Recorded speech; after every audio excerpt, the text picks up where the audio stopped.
The station hummed with its usual rhythm as Daesung walked through the corridors of Command Base 12. He had served the Valtheon Empire for 20 years, believing in its promise of peace and order across the stars. His uniform bore the marks of countless campaigns, and his people respected him as a fair commander. But lately something felt wrong. Hana met him in the medical bay, her face tight with concern. She had been his friend since their academy days, and he could always tell when she carried heavy news. 3 refugees sat on examination tables behind her, their bodies thin and scarred. They were not Valtheon, but members of a species the Empire had promised to protect. They came from the Outer Rim colonies. Hana said quietly, "Daesung, you need to hear what they told me." The refugees spoke in broken Valtheon, their voices shaking.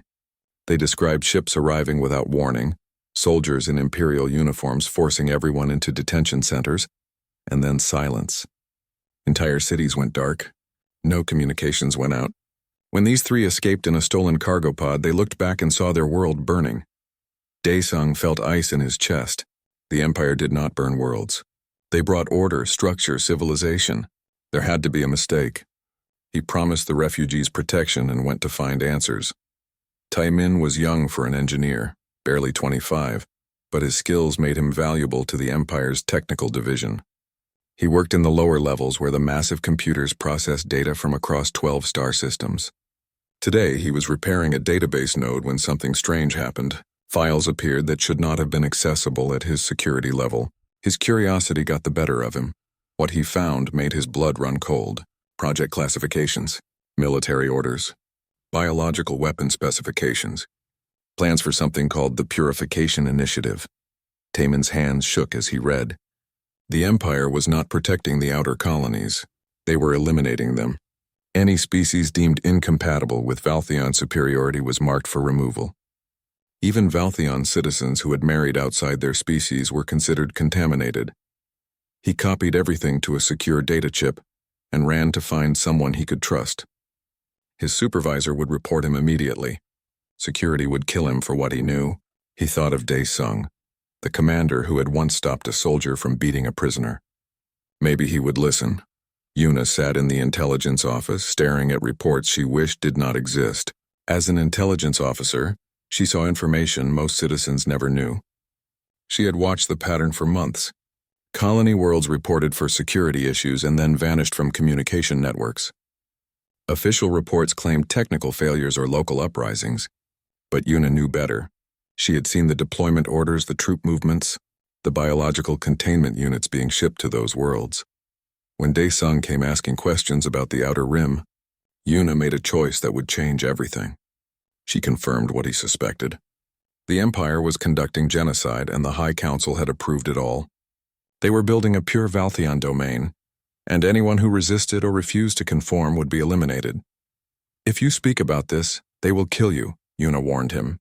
"They will call you a traitor and erase everything you ever accomplished." Daesung looked at her with steady eyes. "If I stay silent, I become what they are." "Can you live with that?" Yuna could not answer, but her silence told him enough. That night, Taimin found Daesung and gave him the data chip. Together with Hana and Yuna, they reviewed the evidence in a secured room. The files contained everything. Extermination orders signed by the High Council. Reports of completed operations with body counts in the millions.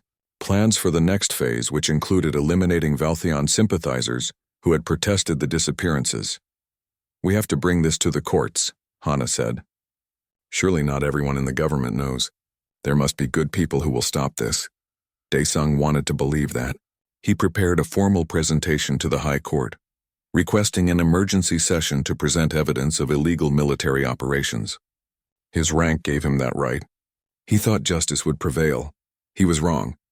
The High Court listened to his evidence for exactly 12 minutes before the Chief Justice declared him in contempt. Imperial security forces surrounded him before he could leave the chamber. The charges came fast: treason, espionage, attempted coup, and conspiracy to undermine Imperial security. His evidence was declared fabricated. His service record was erased. His name became poison. Hana, Taimin, and Yuna were also marked for arrest. But Yuna had prepared for this. She had quietly contacted others who suspected the truth. Military officers and civilians who had lost family in the outer colonies. People who asked too many questions. Over the past weeks, she had assembled a network of 200 people who might resist if given proof. When Dae-sung's arrest order went out, Yuna activated that network. Within hours, 200 people received the data files and a simple message. Choose now. Silence or survival. They chose survival. The escape was chaos. Dae-sung's supporters seized a colony ship from the station's docking bay, an old cargo vessel called the Last Hope. It was barely space-worthy, designed to carry supplies, not people. But it had engines and a basic life support system. That would have to be enough. Imperial forces tried to lock down the station, but several security officers were part of the resistance. They created confusion, false alarms, and system failures that bought precious time. Families ran through corridors carrying whatever they could grab. Children cried. Elders stumbled. Soldiers helped them all aboard while Taemin worked frantically to get the ship's systems online. As the Last Hope pulled away from the docking clamps, Imperial warships moved to intercept. Dae-sung, now a fugitive commanding a stolen ship, made an impossible decision. He ordered the ship to fire on the station's main reactor. Not to destroy it, but to damage it enough to create an emergency that would distract the warships. It worked. The warships turned to assist with evacuation protocols while the Last Hope jumped into hyperspace with half its systems failing and alarms screaming throughout the hull. Behind them, Command Base 12 burned. Dae-sung watched through the rear cameras as the only home he had known for decades became a shrinking point of light. 200 people had followed him into exile. They had lost everything, their homes, their families, their futures, all because they refused to stay silent while evil wore the face of order. Hana stood beside him on the bridge, tears running down her face. What have we done? Dae-sung had no answer.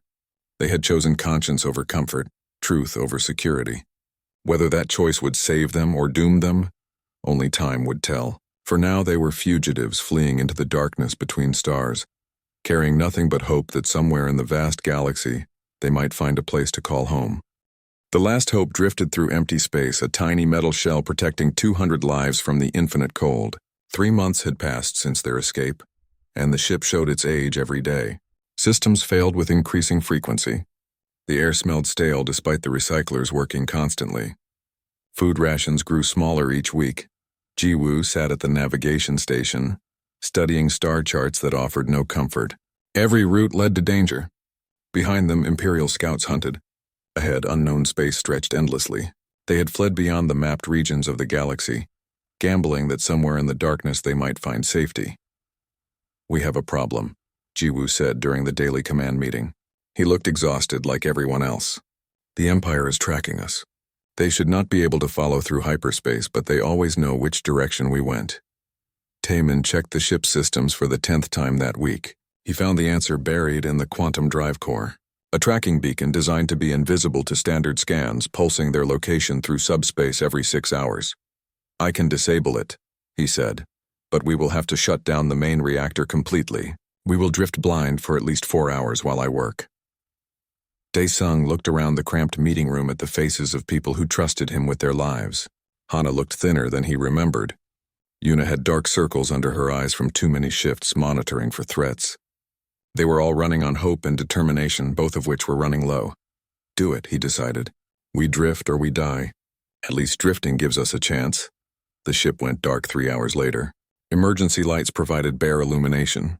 The hum of engines that had become background noise disappeared, leaving an unsettling silence. Parents held children close. Elders prayed to gods they had not thought about in years. Everyone waited. Taemin worked in the reactor core with 2 assistants, their hands moving carefully in the dim light. One wrong connection could destroy the ship. One mistake could leave them stranded forever. Sweat dripped despite the cold as he carefully removed the tracking device and rerouted its connections. During the 4th hour of darkness, they heard sounds no one wanted to hear. Metal groaning. Hull plates shifting. They had drifted into an asteroid field while blind. Jiwoo tried to restart navigation with auxiliary power, but the systems were too weak. He could see the asteroids on passive sensors but could not maneuver to avoid them. They were going to hit. The first impact was small, a grinding scrape along the port side. The second was worse. a direct collision that tore through the outer hull and into living quarters. Air rushed out through the breach. Emergency bulkhead slammed shut, but not before 17 people were caught in the wrong section. Hyunwoo did not hesitate. He had been an Imperial pilot once, trained for emergencies. He grabbed an emergency suit and spacewalked to the damaged section, while others struggled to seal the breach from inside. Through the small window, he could see people trapped, air almost gone, frost forming on the walls. He cut through the damaged bulkhead with a plasma torch while his air supply dropped. The trapped people were unconscious when he reached them. He managed to drag 3 back to safety before his air ran out completely. He sealed the emergency door from outside, knowing what it meant. Hana found him 2 hours later when they finally cleared the asteroid field and restored power. He was frozen, still holding the torch, face peaceful. They brought his body inside and held a ceremony with the 17 others who had died. 19 people lost because they could not see where they were going.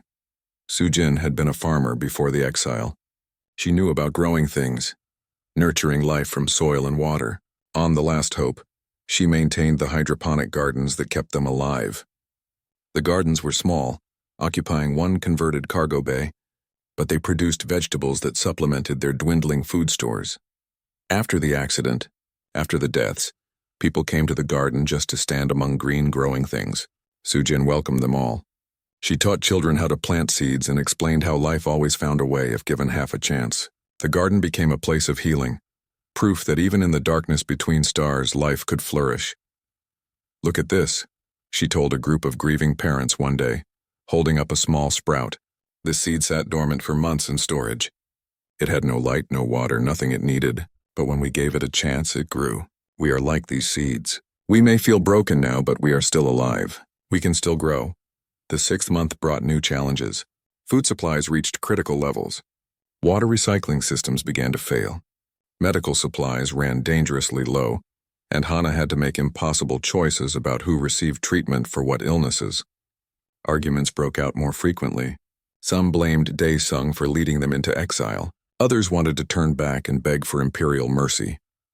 "There is no mercy to beg for," Yuna reminded them during a particularly heated meeting. "They will execute us all for treason. Our choice was never freedom or home. It was death or exile." Still, the doubt spread. Daesung felt the weight of leadership crushing him. Every person who died felt like his fault. Every sick child, every failed system, every moment of fear and suffering happened because he had chosen to reveal the truth. Hana found him alone in the observation deck one night, staring at the stars. "You saved us," she said softly. "Maybe not the way we wanted to be saved, but we are alive. Those people in the outer colonies are dead. At least we have a chance at what?" Daesung asked bitterly. "Dying slowly in space instead of quickly on a station? I led them into darkness with no promise of light. You led us toward hope," Hana corrected. "That has to count for something." The 8th month brought a discovery that changed everything. Jiwoo picked up unusual signals on the long-range sensors. They were faint, coming from a region of space no Valtheon had ever explored. The signals were clearly artificial, regular pulses that suggested intelligent life. Taemin analyzed the signals and grew excited. "These are radio transmissions. Very basic, but definitely technology. There is a civilization out there, and they are close. Maybe 3 weeks' travel." The command council debated for hours. Making contact meant revealing themselves to an unknown species. That species might be hostile. They might be allied with the Empire. They might see a damaged refugee ship as easy prey. But fuel was almost gone. Food would last maybe 6 more weeks. Medical supplies were exhausted. They had no choice. It was contact or death. "We follow the signal," Daesung decided. "We find whoever is sending it and ask for help. Maybe they will have mercy on refugees. Maybe they will understand that not all civilizations are cruel." "And if they do not?" Yuna asked.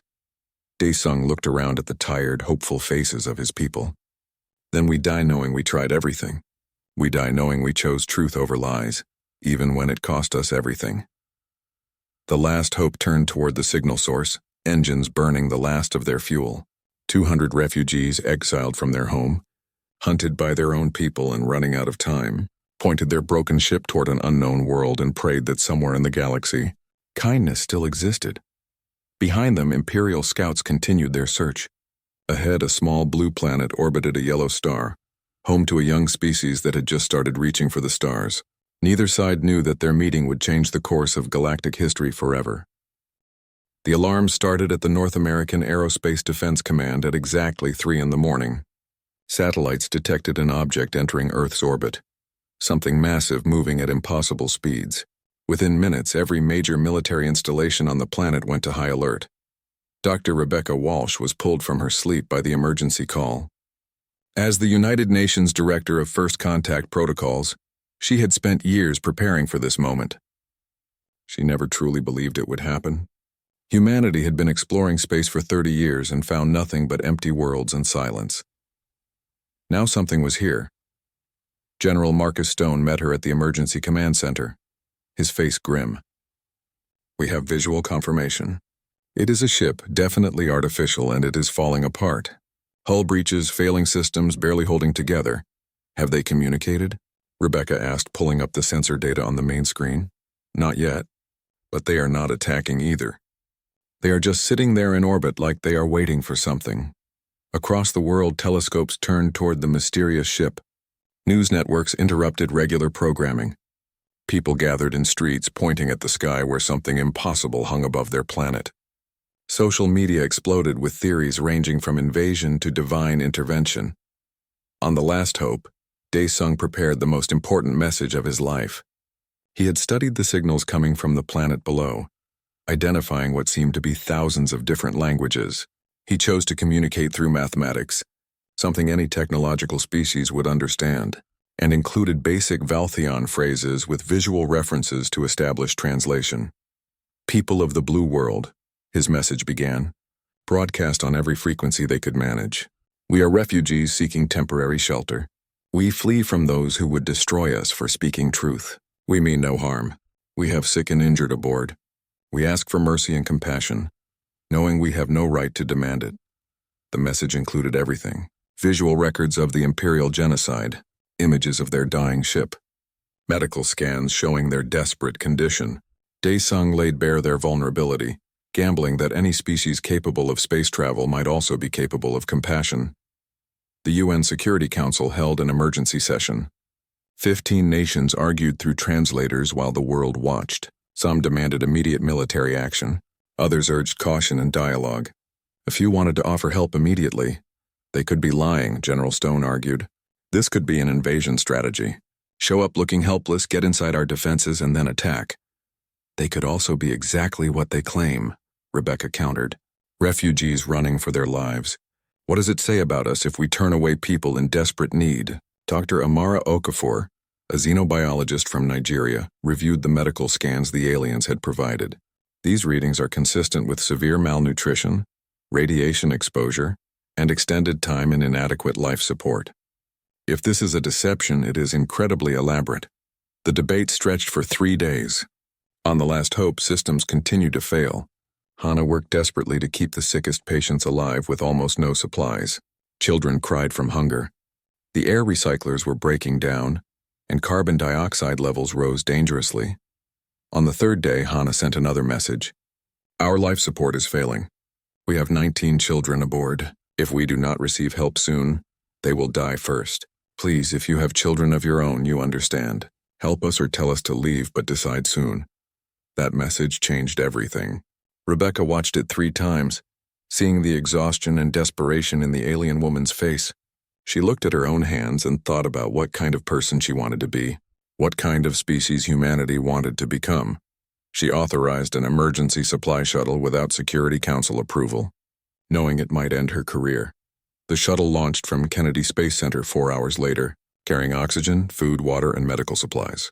It also carried Dr. Okafor and a team of scientists equipped with every scanning device Earth could provide. When the shuttle approached the last hope, Yuna and Taimin volunteered to board first. They came with hands raised, wearing no weapons, allowing the humans to examine them completely.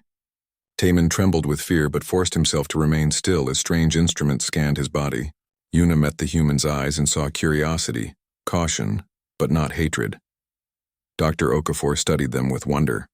They were humanoid but different, with skin tones that shifted in the light and eyes that had extra membranes. Their language sounded musical. Their emotions seemed genuine. "We need to see your ship," she said through the translation program they had quickly developed. "We need to verify your situation." Taemin led them through the last hope.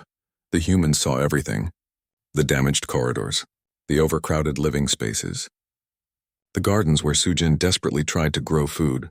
The medical bay where Hana worked with equipment that was falling apart. They saw children with hollow cheeks and adults too weak to stand. They saw the memorial wall with 19 names. They saw people who had lost everything but somehow still had hope in their eyes. "Dear God," one of the shuttle pilots whispered. "They are telling the truth." The supplies were unloaded quickly. Oxygen first, then food and water. Hana directed human medical staff to the patients who needed help most urgently. Language barriers meant little in medicine. Suffering looked the same regardless of species. Dr. Okafor returned to Earth with evidence that could not be denied. She presented it to the Security Council with simple words. "They are refugees. They are dying. We have the power to help. The only question is whether we have the will." The vote was not unanimous. 7 nations opposed offering asylum, fearing the unknown consequences, but 8 nations voted yes, believing that compassion was not weakness and that humanity should be judged by how they treated the desperate and vulnerable. The last hope received permission to land at a secure location in the Australian outback. The ship barely survived atmospheric entry, heat shields failing and hull plates tearing away. Jiwoo fought the controls with everything he had, bringing the dying vessel down in a barely controlled crash that tore furrows in the red earth. When the dust settled, the main airlock opened. Daesung stepped out first, breathing air that tasted strange and wonderful. Gravity felt heavy after months in space, and the sun seemed too bright. Behind him, 200 refugees emerged, many needing help to walk. They stood on alien soil and looked around at armed soldiers, nervous scientists, and curious journalists. Some refugees wept with relief. Others dropped to their knees, too exhausted to stand. Children clung to parents and stared at the strange blue sky. Rebecca approached Daesung carefully. Through translators, she said, "Welcome to Earth. Our leaders have agreed to offer you temporary asylum while you recover and search for a permanent home. You will be monitored and there will be rules, but you are safe here." Daesung tried to find words adequate to express what that meant. His people had been hunted, had watched friends die, had drifted through darkness with no hope. Now strangers from an unknown world offered shelter and safety when they had no obligation to do so. "Why?" he finally asked. "We bring you nothing but potential danger. Why help us?" Rebecca looked at the refugees, seeing exhaustion and hope and gratitude in equal measure. She thought about her own grandparents who had fled war zones, about the human capacity for both terrible cruelty and incredible kindness. "Because it is the right thing to do," she said simply. "Because we remember what it was like to be strangers in desperate need. Because mercy is not weakness, and because if we cannot help refugees, what kind of species are we?" Hana stood beside Daesung, tears running freely down her face. "Thank you," she said in broken English. "Thank you for seeing us as people, not threats." As the sun set over the Australian outback, 200 refugees settled into temporary housing that felt like palaces after months on the dying ship. They ate food that tasted strange but wonderful. They breathed air that was clean. They slept knowing that armed guards stood watch not to imprison them, but to protect them. Humanity had passed its first great test. They had chosen compassion over fear, but the easy part was over. Now came the hard work of building trust, sharing knowledge, and preparing for the day when the Empire might come searching for the refugees Earth had dared to shelter. The settlement they called New Haven grew slowly in the Australian desert. Prefabricated buildings formed neat rows surrounded by security fences and monitoring stations. It was not a prison, but it was not freedom either. The refugees lived in a careful balance between gratitude and uncertainty, safe for now but always aware that safety could end. Hana spent her days working in the medical facility, learning human medicine while teaching Valtheon techniques to fascinated Earth doctors. She discovered that her people's regenerative treatments could help with diseases that had plagued humanity for generations. The humans showed her psychological therapy methods that helped traumatized refugees process their grief and fear. "Your minds work similarly to ours," Dr. Okafor observed during one session. "The trauma presents the same way. Post-traumatic stress, survivor's guilt, depression. It seems suffering is universal. So is healing, Hana replied, watching a young refugee laugh during a therapy session. Given time and care. Daesung met regularly with UN military officials in secure conference rooms. He shared everything he knew about the Valtheon Empire. Their fleet strength, their weapons technology, their tactical doctrines. He drew maps of imperial space and explained how they conquered worlds through overwhelming force and fear. Earth is isolated in your corner of the galaxy, he explained to General Stone in a room full of officers. That isolation protected you. The Empire did not know you existed. But now they know we came here. They will want revenge. Can they find us? General Stone asked, eventually. Space is vast, but the Empire is patient. They will send scouts. They will search. And when they find Earth, they will come with warships. This information accelerated Earth's military development. Human engineers worked alongside Taemin to understand Valtheon technology. The young engineer marveled at human creativity, how they accomplished so much with comparatively primitive resources. You think differently than we do, Taemin told a group of human scientists.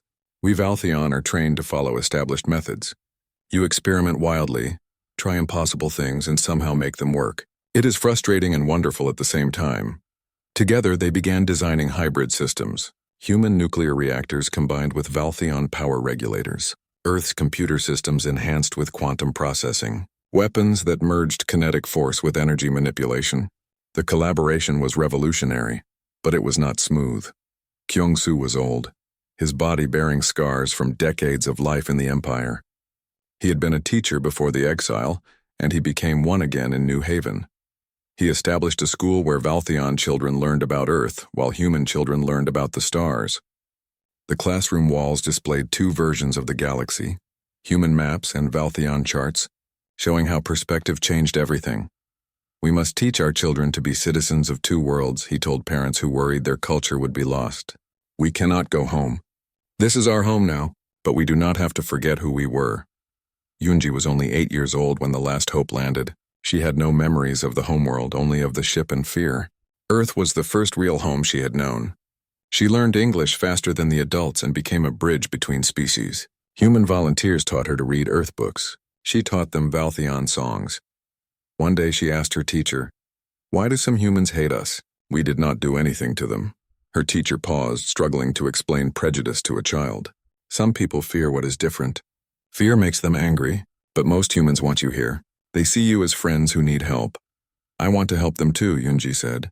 When I grow up, I want to teach humans and Valtheon together, so everyone understands everyone. But not everyone embraced the refugees. Jinho represented a faction that could not trust any authority after the Empire's betrayal.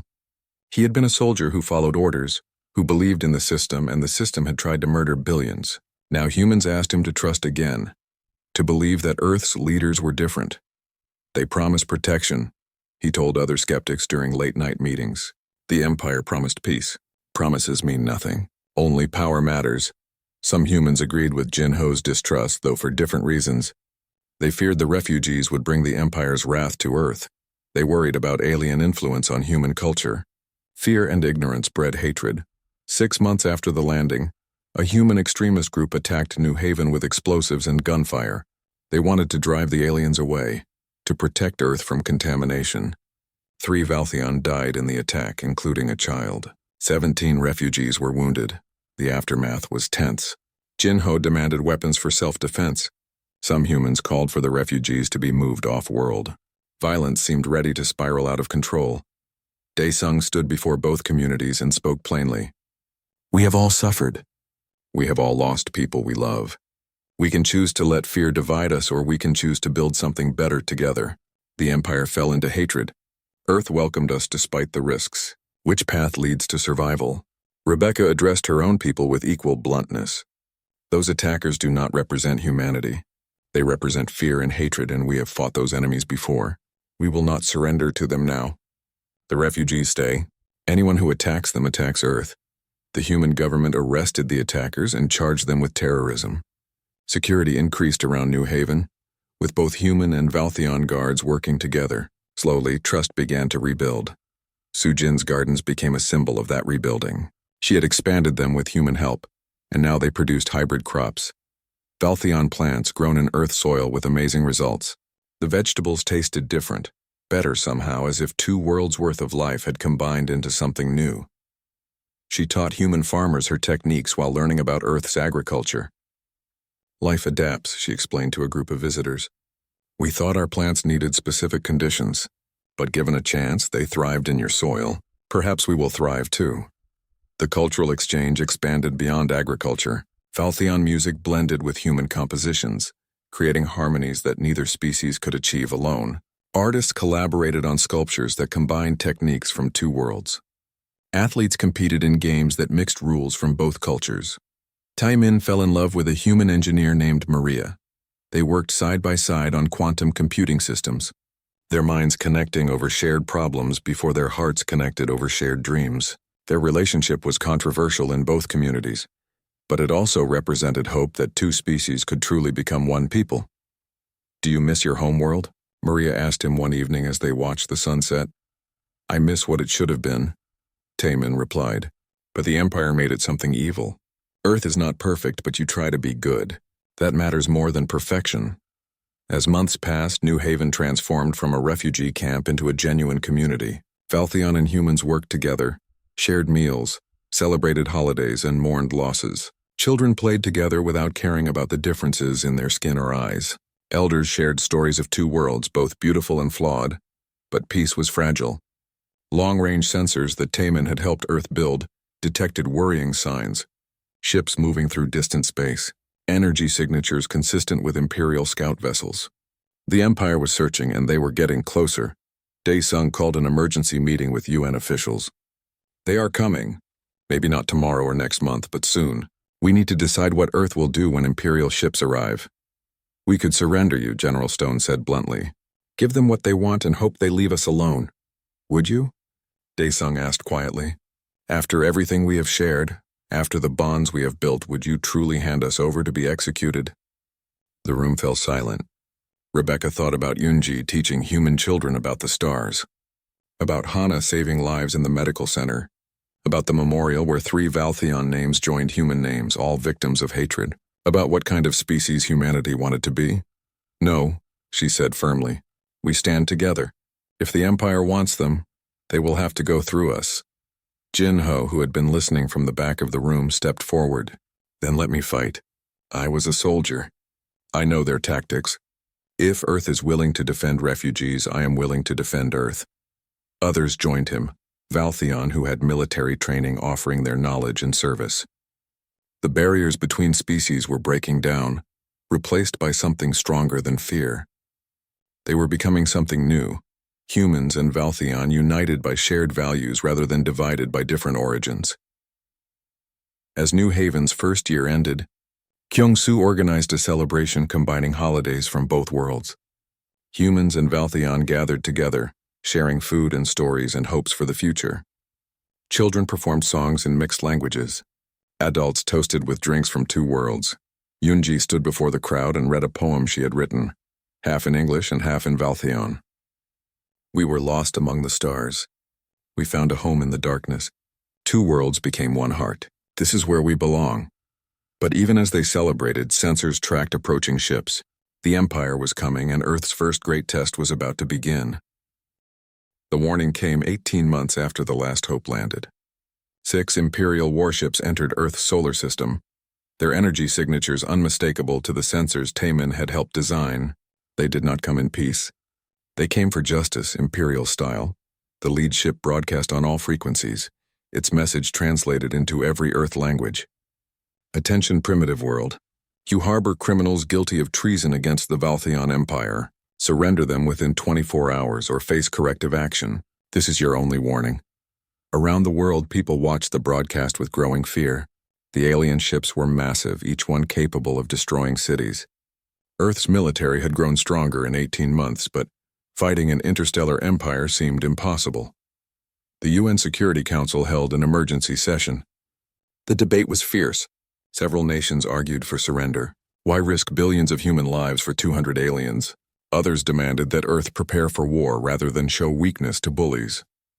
General Stone laid out the military situation with brutal honesty. We are outgunned. Their ships have shields we barely understand. Weapons that can glass a planet and centuries of combat experience. If we fight, many people will die. If we surrender the refugees, we teach the Empire that we can be bullied. Rebecca countered. We show them that Earth bows to threats. That makes us a target forever. And if we fight and lose, then we lose fighting for what is right. That counts for something. The vote came down to a single nation. After hours of debate by the smallest possible margin, the UN voted to refuse the Empire's demand. Earth would protect the refugees even if it meant war. Daesung stood before UN officials, his face grave. You have chosen bravely and foolishly. The Empire does not bluff. They will attack. Let me and my people help you fight. Jinho stepped forward with other Valtheon who had military experience. We know their ships, their tactics, their weaknesses. We can help level the fight. It is not much, but it is something. Tamian worked desperately with human engineers to implement his plan. The Empire's shields use quantum entanglement. They are nearly perfect, but they have one flaw. If we hit them with a specific frequency disruption, the shields collapse for about 3 seconds. That is your window. 3 seconds? A human engineer asked incredulously. That is all? It is enough, Tamian said with certainty. Human railguns fire fast. 3 seconds is an eternity in combat. Earth's fleet mobilized.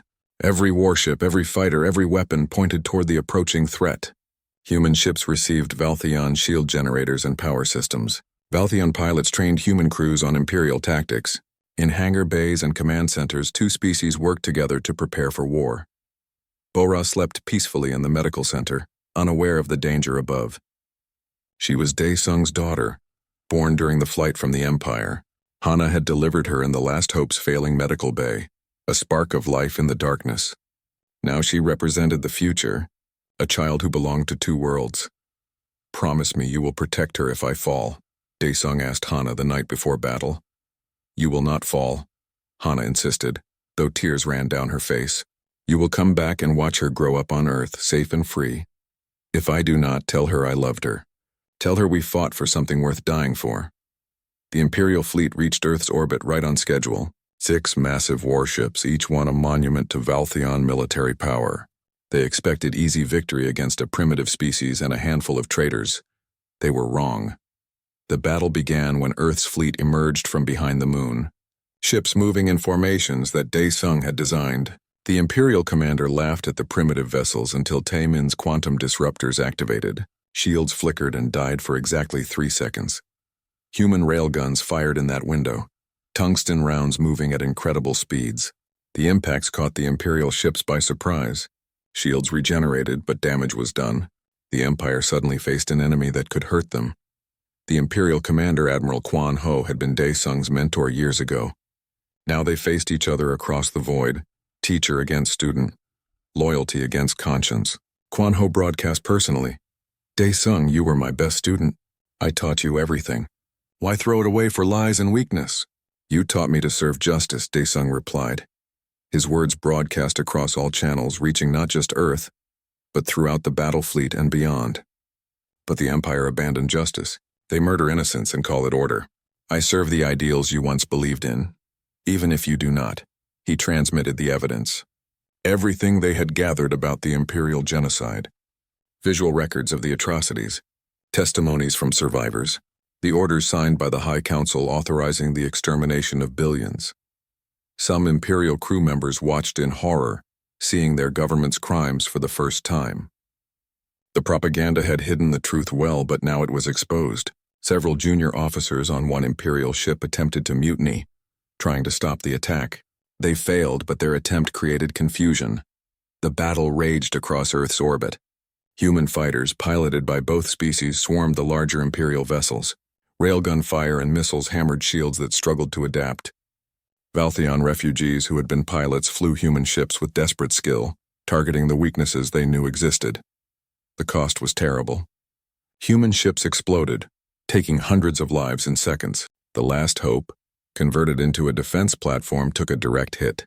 Sujin and Kyungsu were aboard, operating agricultural and educational facilities that had been modified into weapon systems. They bought time for evacuation ships with their sacrifice.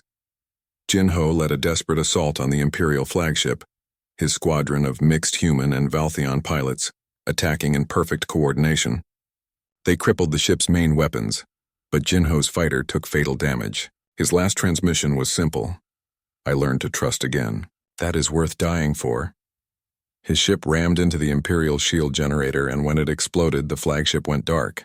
Daesung saw his opening. He led his ship in close, targeting the command center where Quan Ho commanded. Surrender, Daesung demanded. You have lost. Your shields are failing. Your fleet is damaged, and your own crews are turning against you. End this, never, Quan Ho replied.